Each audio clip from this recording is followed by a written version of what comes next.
seats. My name is Anthony Smith. I serve for the Juvenile Court, and we're glad to see you all here for this auspicious event today. We just have a few housekeeping rules that we'd like to establish. Since we are transmitting live, we'd like to ask everyone to please silence or vibrate your mobile devices before we get started. Thank you so much. The agenda has been passed out. Everyone sees that. We're going to follow the agenda. Each individual is going to speak, and they're going to introduce the next person following them, just to keep the program moving. So it has been tasked to me to introduce our next speaker. This gentleman needs no introduction. He is a committed servant of Nashville and Davidson County. He's a committed servant to the youth of Nashville and Davidson County, and he is committed to this project to see the fruition of the Nashville Youth Campus for Empowerment. He's my friend, he's my brother, he's your juvenile court clerk. Please join me in welcoming the Honorable Lionel Matthews.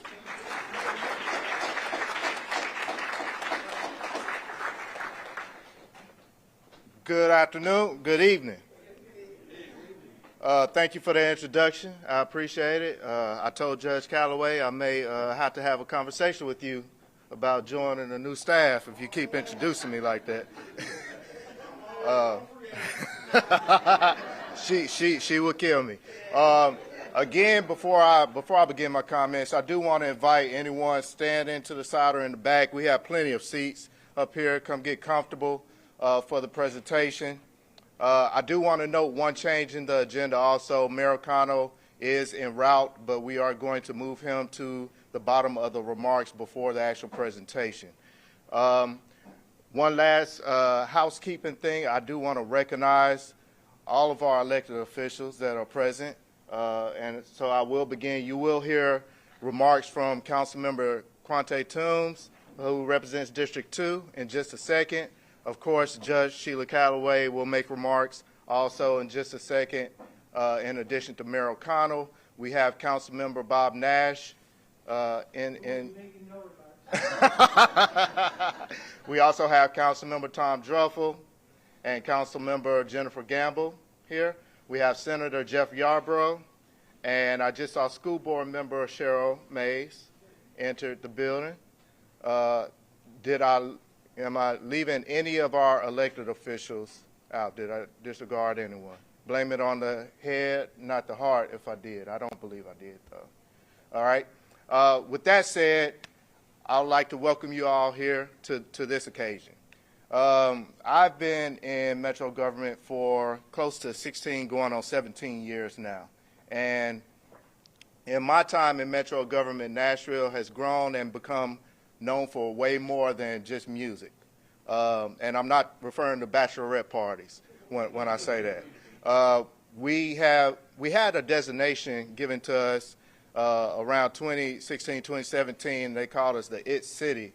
And while I thought that was pretty remarkable to be compared to peer cities around the nation and the globe, I've always thought that designation was a little shallow when people said it. Because it didn't really speak to the people that lived here. It didn't really speak to the neighborhoods and the communities that we were building. And Nashville has been very intentional in the past couple of years about making sure that as we build our communities, as we build our neighborhoods, and as we develop buildings ourselves, that we're not just building brick and mortar, we're not just putting up walls, we're being very intentional about how those buildings allow our metro departments to operate and to service and support the city of Nashville. I remember when we built the Music City Center and the conversation we were having when I was on council and Mayor Dean was putting that vision forward specifically. And he talked about how this was really going to help support the city. It was going to bring more revenue in, and it has really been able to do that as we've seen it grow, we've seen it open, and it's actually too small for the conventions that we host now. We have larger conventions that want to come to Nashville, and so we're having to think about how do we build larger facilities to host larger conventions. When we built the Office for Family Safety, the Family Safety Center, that was a very intentional building when we put that together.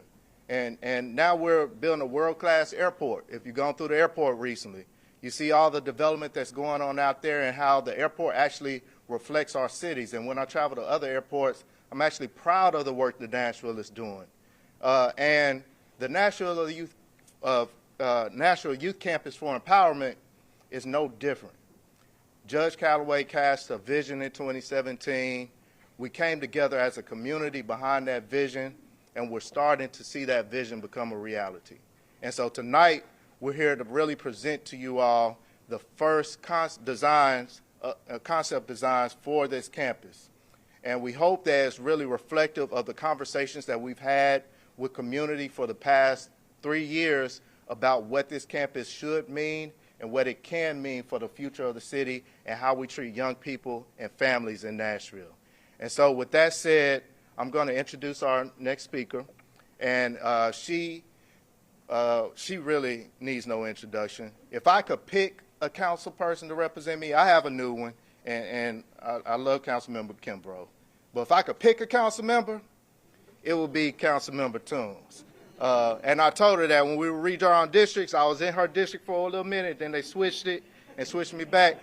But Councilmember Quante Toombs, as a former council member, she is someone that I admire. She leads by example. She listens to her people. She communicates very effectively.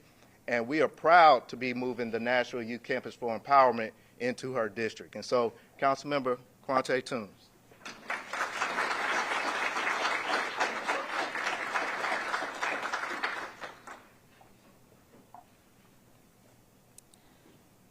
Thank you to all of the elected officials in the room. I see another school board member has entered the room. Dr. McKinney, thank you for coming out. This is a really important night for District 2 as well as the entire Nashville community. A project like this checks a lot of different boxes. It's a $200 million project, yes, $200 million project in a district that in the past several years has been starting to see some historic financial investments that we have actually never seen before. Such a large investment in the District 2 community will certainly have a ripple effect in the entire West Trinity Lane, Brick Church corridor, which is an area that is ripe for revitalization. District 2 has many factors that attracted this development and that has been attracting quite a bit of development in recent years. We're centrally located in the county. We're about 10 to 15 minutes from downtown. We've got the new Ernest Rip Patton North Nashville Transit Center that's coming to Clarksville Highway that's going to make transit even easier throughout the district. We have one of the highest riderships for WeGo transportation. And not only will this location be convenient for all the attorneys and the nonprofit partners that are going to be coming, it's going to be convenient for the families that will be served by this new campus. When looking at development in District 2, I really emphasize smart development. We've seen a lot of development around the county. It's really contributed to raising the price of living here tremendously. And so smart development that benefits the community is very important to me. And I tell people all the time, we're not just about having shiny new buildings. Shiny new buildings are great, but there's got to be some tangible benefits for the community. And so not only will this new Nashville Youth Campus for Empowerment benefit the families, which I'm sure some of them will be District 2 families, it will also serve the community as a whole with a lot of improvements. And some of those are, there's going to be improved road infrastructure improvements between Baptist World Center Drive and Brick Church Pike. There's going to be water and sewer improvements that will benefit all surrounding developments and encourage future growth in the area. There's going to be multi-purpose space that can be used for community meetings and events, public parking that can be used by the public, so it's not just for the visitors to the campus. The public will be able to use those parking spaces. Improved public safety for the area. I don't sugarcoat that there's been some issues in that West Trinity Lane, Brick Church Pike corridor, but I think that a lot of those issues are because you have, dark side roads, empty lots, and so as you bring development to the area, you put more eyes in the area, and that deters a lot of that behavior. Also, you'll have shared outdoor recreational spaces such as greenways and outdoor spaces.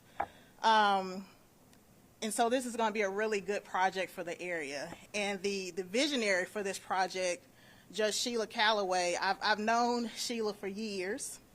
I won't say how many. And she does this at every event that we're at together, so I'm going to get ahead of it. She'll try to convince you that we're the same age. But I'm going to tell you, she was my trial advocacy professor when I was a young tender law student at our alma mater, Vanderbilt University. So you can use that information as you will. Anyway, Judge Calloway is a champion for youth in our community. She has a vision to transform youth justice in our city and to help foster strong families, which is what our youth need most, strong families and strong communities. There is no better person to lead such a transformative project than Judge Sheila Calloway. And now I'll turn it over to my friend, Judge Calloway.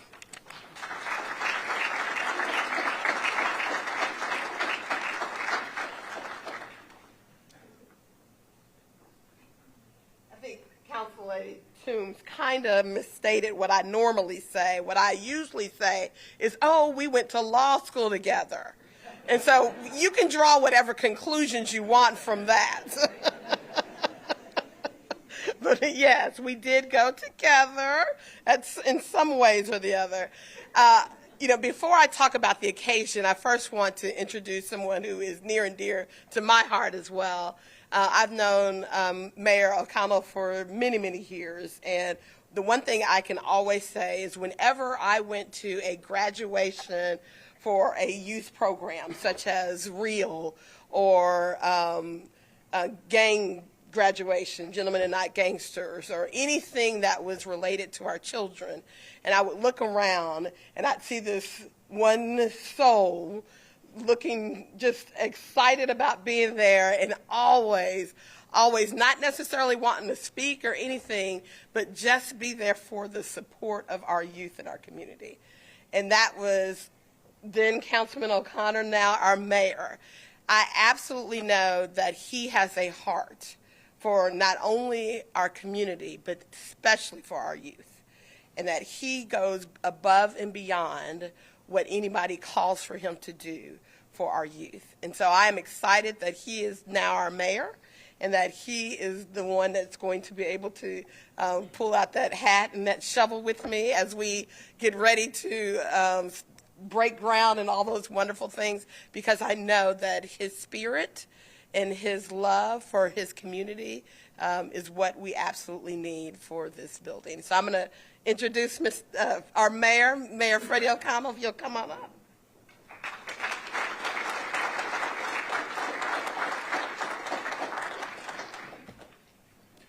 I think maybe the most important thing I can say tonight is that in having worked for quite some time, but not that much time, I think of Councilmember Toombs as a young tender attorney and council member, Judge Calloway as a young tender judge, and Clerk Matthews as a young tender clerk. So we'll get that out of the way up front. And I am a formerly young person myself. So no, it is such an important night, and it's actually, I think, refreshing to see a large crowd assembled for this, because most of the things that you see, we are likely to refer to this facility and this campus by its acronym, NYCE, but all of these pieces of this matter. The youth piece matters. The fact that it will be a campus matters, and the fact that we are starting from a position of empowerment matter. This is all going to be evidence of the imprint that Judge Calloway and Clerk Matthews, both of whom I've worked with specifically on issues related to young people and their futures for quite some time, from the Youth Violence Summit through to My Brother's Keeper work with Clark Matthews, and then, as Judge Callaway mentioned, multiple intervention programs, many of which had impact in District 19, and I've enjoyed my time on the Metro Council with Councilmember Toombs, and know that this is going to be something that she is an incredibly responsible steward of when it is shaped in the community. So I think also it's worth celebrating the way in which the design for the center has taken input from the community, engaged Nashvillians, and we are creating a tool to help families and young people grow. I said a few times as we had a conversation with the city over the past year that it is one of our goals in our administration to reduce the number of adverse childhood experiences that young people in Nashville grow up with, because we know that when we do that, more young people as they transition into adolescence, adulthood, have the opportunity to thrive. It helps our entire city. It helps places where people go beyond the boundaries of just Nashville and Davidson County if we can put our young people in a place where their childhoods are strong and they need less resilience, but that is because our community is resilient. So we know that our goal is to create campuses, bring the people into them to support young people, but we also know our goal is to ensure that the public education that we offer, the after-school programming that we offer, the libraries, the parks and recreation scenarios that we offer are all there to engage young people. So we hope that this campus is a part of that, and it's going to have some things in it that are more than a courtroom or a place for people to cool down when they have gotten in trouble. This will be this is going to have a center for youth in crisis, 24-hour round-the-clock service that allows professionals to assess children's needs and connect them with partners in the community. We've probably talked already about the co-working space that is there, the partnership with the Oasis Center, so that we are bringing, it's another example of a great public-private partnership in a day where we've already celebrated more than one of those. Court-appointed special advocates will also have a consistent presence here. We're trying to address parental concerns as well. We know that, and I say this standing here in between being in the office today and heading home to have dinner and do bedtime stories with our girls, that the role that parents have, that caregivers have in children's lives is to teach and to role model. Many times we've got young people that are at risk that have behavioral issues that don't rise to the level of detention, but the Empowerment Center is going to offer services for them too. And we want parents to remain in positions where they can be their children's greatest allies. So we're going to go beyond that with this campus. So as somebody who grew up with incredible internship opportunities, with incredible scenarios for myself as a young person that let me become successful and make good choices, we want more of Nashville's young people to have those same opportunities. So the work we're all doing here today, from those of us in elected office to those of us who are professionally supporting these young people, to those of us who are bringing creative pursuits to this initiative, and those of us in the community who know that this campus will be a neighbor, we're going to shape our future together. When the work is hard and the victories seem far away, this is the moment when we are together looking into the future and knowing that it is better than where we stand right now. And when this is all developed, I think we'll reflect on today where we go from schematics and renderings to something that really does support young people as they try to improve their futures and all of ours. So Judge Callaway, thank you so much for having me. It's an honor to be with you all this evening.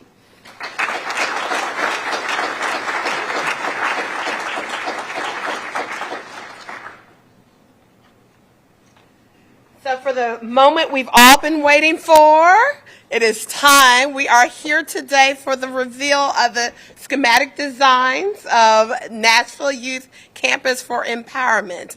I get excited every time I see the designs.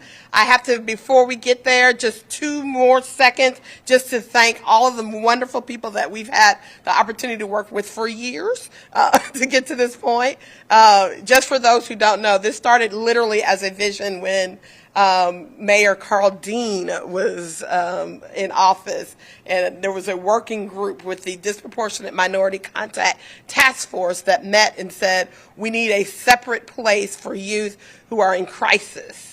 And we called it at that time the truck stop. And I remember we went and gave a presentation to Mayor Dean and some council people. And I remember Council Lady Gilmore said, "Oh, I don't know about sending our kids to a truck stop." And so we said, "Oh, you're right. That vision is not quite where we want it to be." And so we changed it to the bridge, and we gave a presentation to Mayor Barry during her PIPs about the bridge and how we could work with Oasis Center and a whole lot of different organizations and have a assessment place. And then we had a absolutely wonderful liaison with General Services at the time, Ms. Lori Lazo, who was doing some other stuff at our building, was like, y'all need a lot of renovation. Y'all might need a new building. And so we were like, you know what, maybe we can. And so that's where it really started, and the vision started to grow. It's not just my vision. There was a lot of people at that original table that said we need to do more for our youth. And so I just appreciate all of you all being here, recognizing that we have to do more for our youth and their families, and we have to give them more. And so a big shout out to Mike Leonard, Velvet Frazier, and our General Services group that just has really been with us from long, long ago to make this get to this point that we are, to DLR Group, to Gee Associates, to CPS, and to Bell Construction for all that you all have done, walking us through the process and walking us through all the little things that we'll see that you still don't quite know exactly what we are, but yes, we partnered with the health department, with the Arts Commission, and just a lot of people to make this a reality. And I have to just say a big shout out to my staff. I see a lot of staff here. I see some older staff that were with me at the beginning to go through this. If you don't know, I am a dreamer, and I see visions, and I see things, and I say to my staff, oh, it would be great if we did this. And they say, oh, okay. And they say, there she goes again. And then I come back and I say, how are we on doing this? And they give that look like, we're working on it. But they stick with me and with everything that we're trying to do, because they also have a love for the children and the families that we serve. And they deeply work so hard each and every day to give their best to improve the lives of those that we serve. And so I just want to say always to my staff, thank you. Thank you for just giving your all. So now I am ready, and I'm going to turn it over to Chris Getz, who is the head of our DLR group, and to give us the presentation.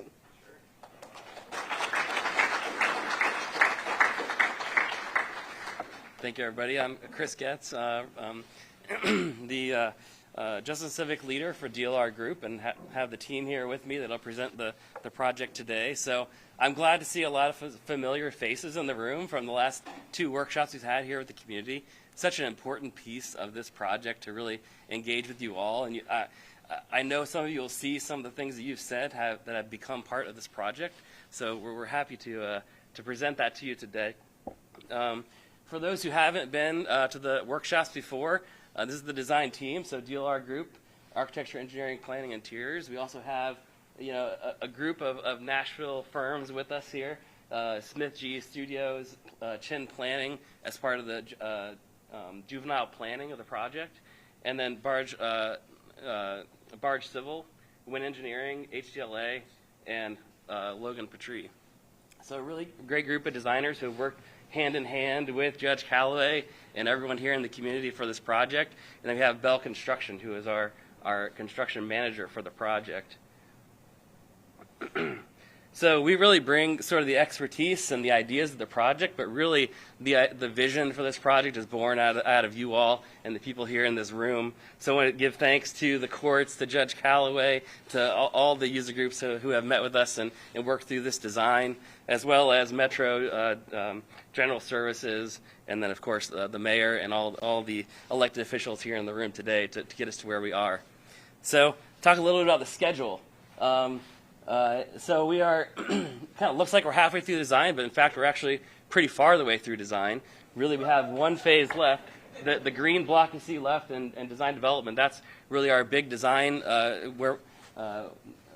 element we have left to do to get the construction documents, which is really putting together the documents for the contractor. So we are not far off from really getting to something realized and shovels in the ground, so that soon to come. So we're well into this process. So we talked a lot about sort of why we're doing the project and what the project is. So is everybody ready to see the design? Yeah, okay. Okay, so I'm going to bring Mike Lindsay up. He's one of our justice designers on the project, and he's going to give a little bit of sort of our process and show the design. So Mike, take it away. Hey, Chris. Only 30 or 40 slides to get through before we actually get to the design reveal.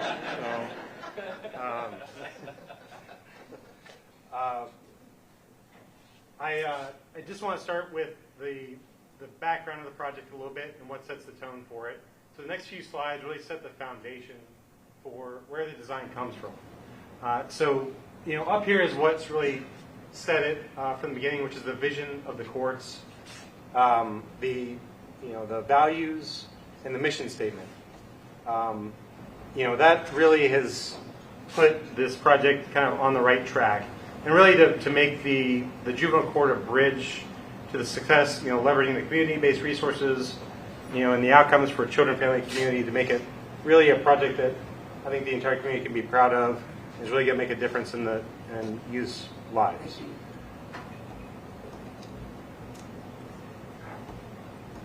And then one of the processes that we go through with, on this project is about 35 or 40 users that were on the project that we've gathered up to go through what we call values, viewing architecture through the lens of user experience and sustainability.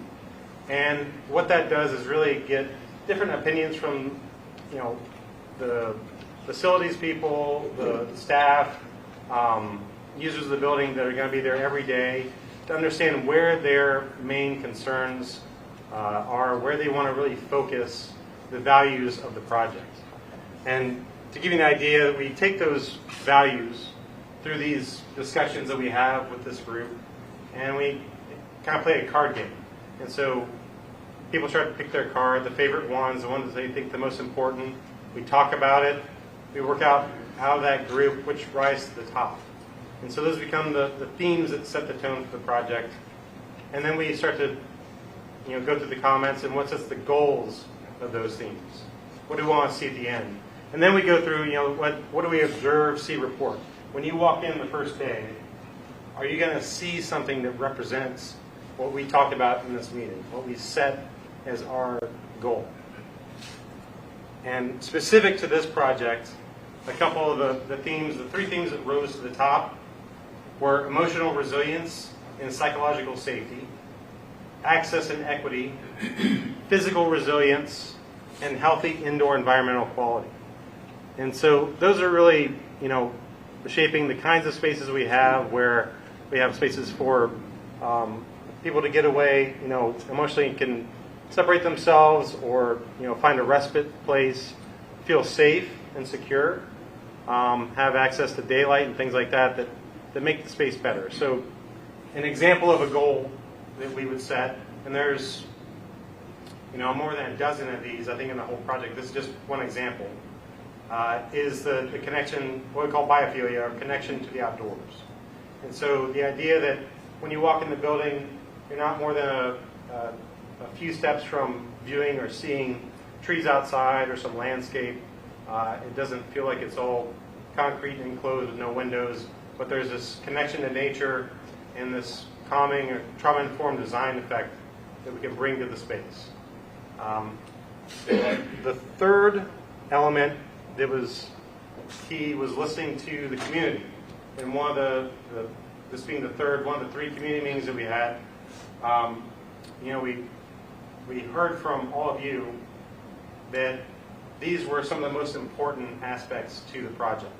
They need to be safe and welcoming, non-judgmental, a warm design, connections to nature, like we just talked about, campus-style flow, so really connected, access to green space, and a non-traditional design.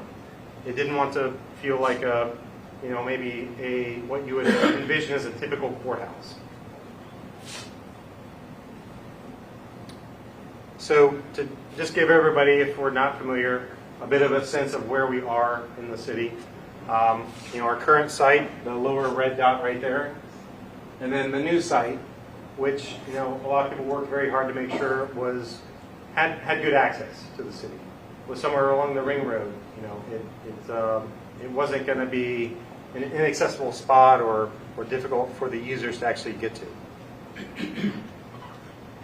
We have it's a bit of an odd-shaped site, but it's actually been a benefit and I think an advantage to us as well in some ways. We're right off of I-65 and Brick Church Road. We have some neighbors to the north, and in our early design, we've been considering all these edges in terms of where the opportunities are, essentially. So we have, there's obviously some of the adjacent residential. There's the view towards downtown that we can try to take advantage of where we can. There is the primary access and secondary access. And so taking these all into the sense of how you experience the building for the first time or day-to-day as a staff member. And just to give you, again, a setup to the next few slides, the blue and the gray boxes essentially represent everything that we need to go on the first level. We want all the pretrial facilities to go on the first level because we want the ease of access for everyone. We don't want everybody to have to go up and down stairs and cause other issues within operations. We want to have all the services that the courts would like on the lower level as well. So that represents that area relative to our site, right? So we have quite a bit, and what that does is cause a bit of the odd shape that you'll see in the reasoning behind that. So it's a bit of a stair step. That's working with the edges of the site, but it's also doing something which is key to those things that we heard in the community meeting, that we heard from the staff and the courts and all the users of the building, and also just set forth in your vision and value statement, which is access to daylight, nice places to work, use to the outside. All these green spaces are starting to kind of work their way in and kind of push in and out of the floor plate of the building in order to bring those in further. And so that's a key design element that I just want to point out, and you'll see why that makes sense later. And then the housing as well is just as important. It's a key part of that campus, and so we'll make sure that access to green space, daylight is there as well. So one of the things that actually Linnell in one of our design meetings challenged us with is where in this project is the empowerment? Where in the architecture is the empowerment?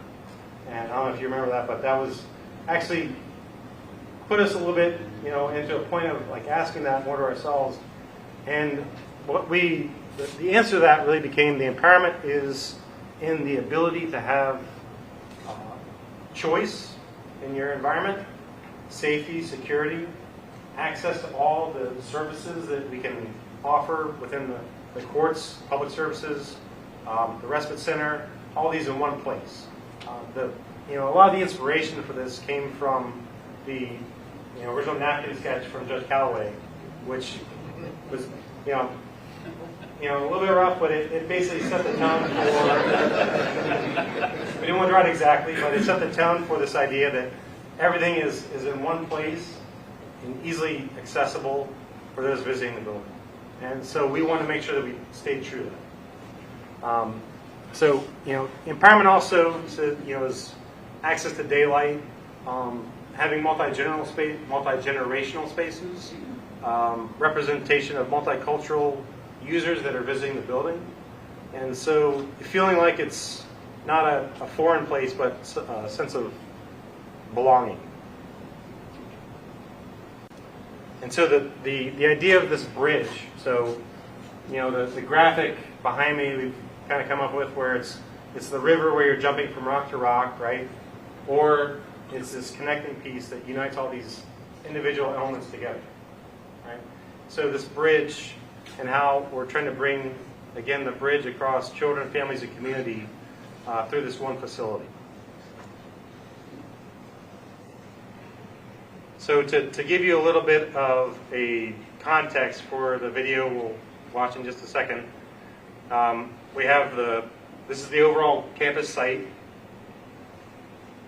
You've got Brick Church to the east, the south here, Arctic Ave, and then just to take you through, there's a connecting road that comes from Brick Church all the way across the site to the neighboring property.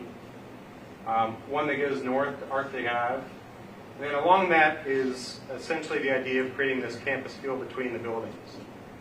When you enter into that zone, you don't want to feel like it's a road with a bunch of buildings around it, but it's a plaza with an interconnectedness that puts the pedestrian first, puts the sense of place first.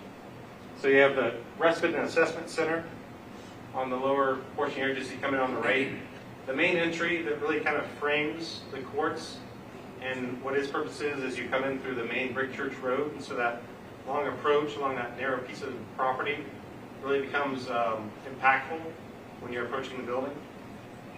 Parking, so about 600 spaces for users and staff to be able to have easy access to the building. And then the family services to the north, so off kind of a little bit on the quieter side, more of a house-like feel. And then the pre-child housing and courtyard. And that sits, as part of the overall campus. And you can see these green spaces as they move in and out. There's an equality amongst them between what's used for staff and the public, as well as the housing. And then the last slide is just to, again, give you a little bit of an overall look at the road as you're coming in, approaching the Justice Center, and then going into the plaza, kind of seeing how these, for our landscape architect did a great job of designing in this idea of a playful landscape. And so when you see it in the renderings, you kind of can understand from this, aerial view of this is across the entire site and it's meant to touch every piece of it and bring this sense of institutionalism, some playfulness and idea to that. So, with that, if everything works well, I will bring up the video and step out of the way here so we can listen to Judge Callaway narrate our project. Nashville Youth Campus for Empowerment a reality? We are creating a destination where youth and families can enter the conflict, find resolution, and lead empowered. When our community enters this new campus located on Brick Church Pike at the site of the former Almeda Shrine Temple, they will be greeted by a family-centered, trauma-informed campus designed to support all families of our community. In making the community's vision for the Nashville Youth Campus for Empowerment a reality, we are creating a destination where youth and families can enter with conflict, find resolution, and lead empowered. Nashville's family justice needs beyond the year 2035. This site was chosen because of its proximity to the downtown loop and being centrally located in the county, for its easy access for attorneys and other court partners, for ease of accessibility to public transportation, and adequate space for free parking for the public and staff. In addition, there will be ample acreage for green space and courtyards to create a tranquil campus setting and to develop a positive center of hope for families in Nashville and Davidson County. This campus will be home to Davidson County's new juvenile court and Metro Student Attendance Center. It will also include a pretrial housing facility for justice-involved youth that features dormitory-style housing. The campus will also include a new 24-hour assessment center for youth in crisis, runaways, and other non-detainable youth, and a safe exchange facility that will serve as a safe, neutral location for custody exchange for families with past domestic conflicts. This facility will also be used for supervised and therapeutic custodial visitation. NYCE will add additional benefits to the existing neighborhood as well, including road infrastructure improvements between World Baptist Headquarters Boulevard and Brick Church Pike.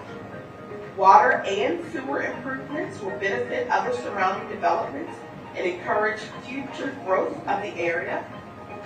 Multi-purpose space that can be used for community meetings and events. Public parking that can help prevent neighborhood parking issues as mixed-use development comes to the area. Improved public safety through increased presence of police vehicles as a deterrent to crime. And shared outdoor recreational spaces such as greenways and outdoor plazas. In short, NYCE will provide a center of growth, opportunity, and empowerment for young people in our community from birth through adulthood. Welcome to the Nashville Youth Campus for Empowerment.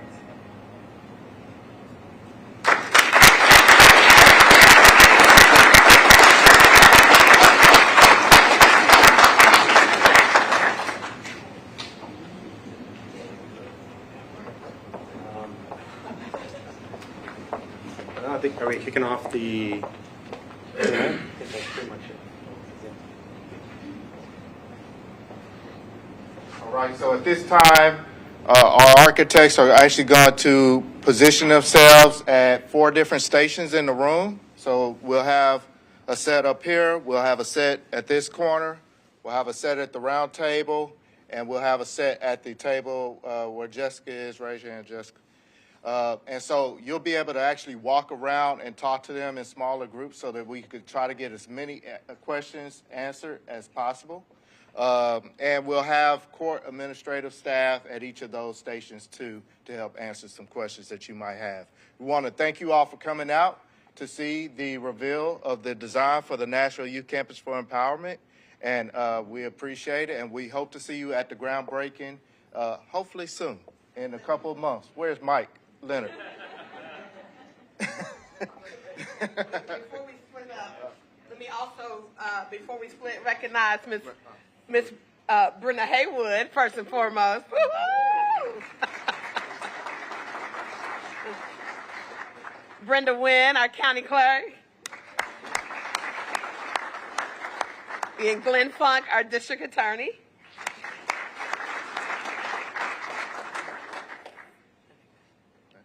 All right. All right, so everyone could move to one of the 4 stations for the Q&A period.